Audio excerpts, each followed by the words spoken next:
साहिवाल से रिपोर्ट शामिल करते हैं हमारे नुमाइंदे राना वहीद की रिपोर्ट के मुताबिक साहिवाल टीचिंग अस्पताल में डॉक्टरों की हड़ताल 10वें रोज भी दाखिल हो गई। 10वें रोज में दाखिल हो गई। ओपीडी और वार्डों में मरीजों का कोई पुरसान हाल नहीं।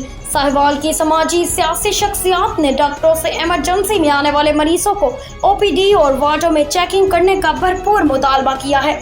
डॉक्टरों की हड़ताल की वजह से रोजाना मरीज जिंदगी की बाजी हार रहे हैं। साहिवाल के डॉक्टरों को मसीहा का किरदार अदा करना होगा। 46 डॉक्टर और 200 से ज्यादा नर्सेज और स्टाफ ने पहले ही इस्तीफा दे रखे हैं। जब तक हमारे मुअत्तिल डॉक्टरों को बहाल नहीं किया जाता, हम एहतजाज जारी रखेंगे, जिसके खिलाफ young doctors association, Pakistan medical association, faculty मेंबरान, नर्सेज, पैरामेडिक स्टाफ ने मुत्तफिका तौर पर हड़ताल करके ओपीडी और इंडोर में काम बंद कर दिया है। डॉक्टर उसामा अकरम ने हड़ताली कैंप के दौरान मजीद कहा कि वज़ीर आला पंजाब ने जुल्म और जबर की इंतहा की है।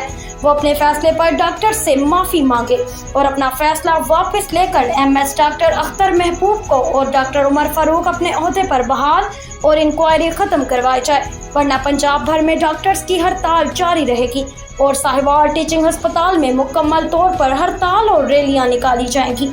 डॉक्टर उसामा अकरम डॉक्टर हसन गुफार के साथ मजीद कहा कि 46 डॉक्टर्स ने इज्तिमाई तौर पर अपने इस्तीफे सेक्रेटरी हेल्थ पंजाब को रवाना कर दिए हैं। अगर जल्द फैसला वापस ना लिया गया तो डॉक्टर्स, नर्सेज, पैरामेडिक स्टाफ अपने इस्तीफे सेक्रेटरी हेल्थ पंजाब को जमा करवा देंगे।